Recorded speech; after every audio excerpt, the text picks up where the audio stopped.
T. The letter T stands for the T sound you hear at the beginning of turtle. The letter T stands for the T sound you hear at the beginning of 10 or at the end of mat.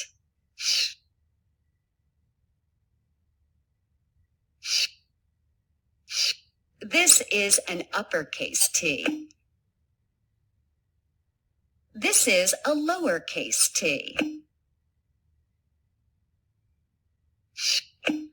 This is how to write the uppercase letter T. Straight down, go back to the top, straight across.